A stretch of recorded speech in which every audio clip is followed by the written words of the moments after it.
can tell I just woke up. Just woke up, and we're at the top of our arc on our anchor chain, and they're at the back of theirs, so we could hand them breakfast if we wanted. So we're gonna go ahead and pull up things and get out of his way, but nobody's dragged, but we're all just swinging totally opposite. So anyway, too close to these guys for comfort.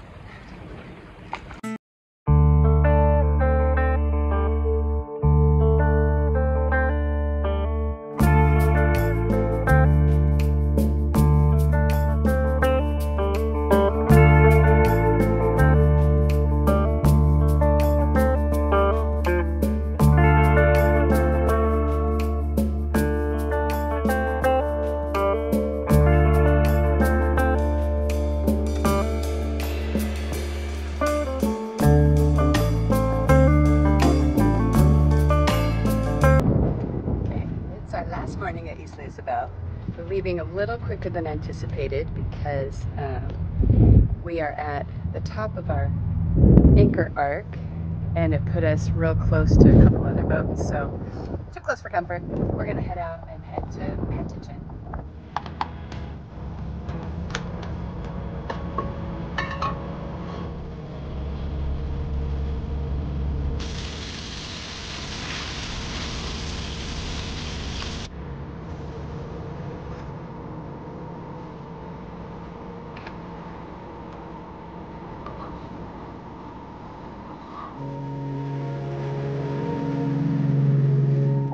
Our day started interesting. It was a rough, rolling night at Isla Isabel.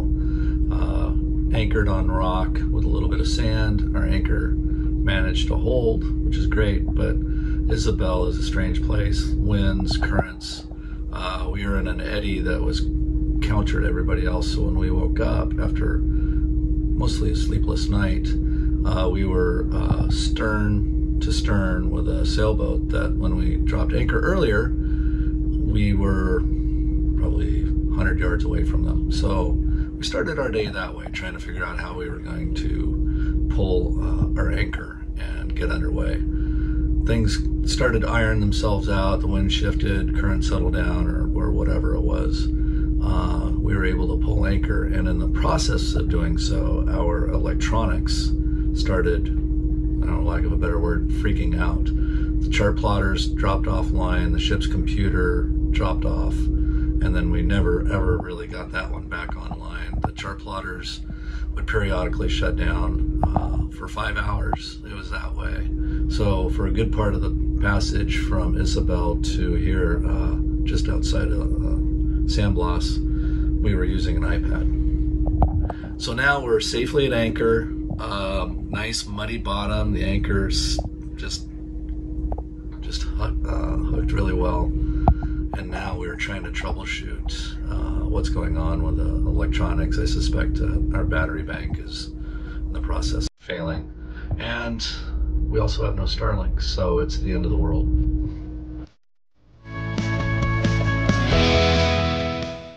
Hey, hi. So after all the stuff that went wrong with electronics and maybe batteries, maybe inverter, who knew what, computer, after all of that, we have to remind ourselves it's sunset, we're on a bay in Mexico, we have our cat here with us.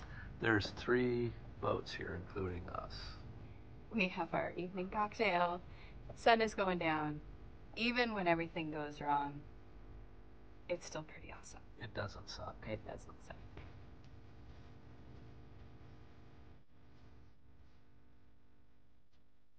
Alright, we're about to do anchor up at 6 in the morning out of Mantichen. This is where we hobbled into a couple of days ago with nothing working. And since then, Pat has managed to fix it all, and with some help from phone a friends in Florida at Yacht Tech. And we've set up a new ship's computer, which we happen to have anyway, and found parts that were melted, which have now been bypassed. Anyway, so end up spending 2 lovely nights here after everything was resolved. So back to Lippers today.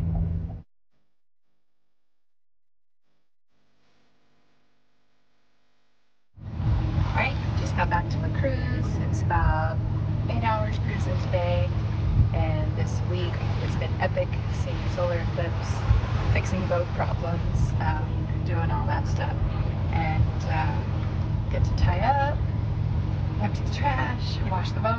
I think we'll go out to eat. Anyway, back to the cruise.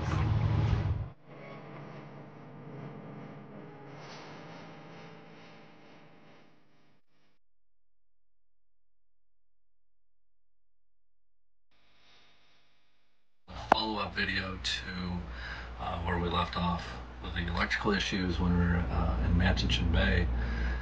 We had a lot of weird electrical issues going on. The inverter was kicking off, we lost our nav computer, Starlink was gone, some of the DC systems were cycling on and off.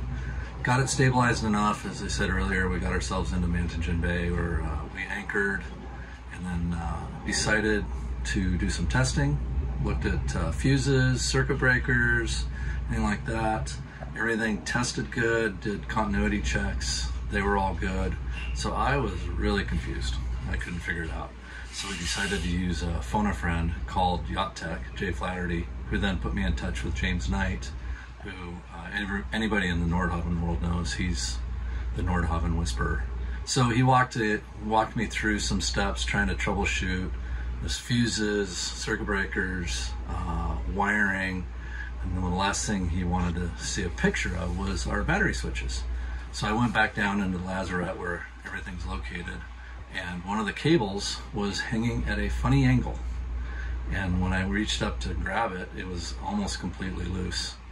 And as we know in electrical stuff, loose connections create resistance, and that creates heat, and the back of the battery switch melted. It was literally just hanging on by a couple wires, and that was why everything was freaking out and doing weird stuff. We disconnected the battery switch, and we elected, because we were in an isolated bay, we just bolted the two battery cables together. We felt that was safe because all the fuses were still in good condition, and that magically everything worked, everything was happy.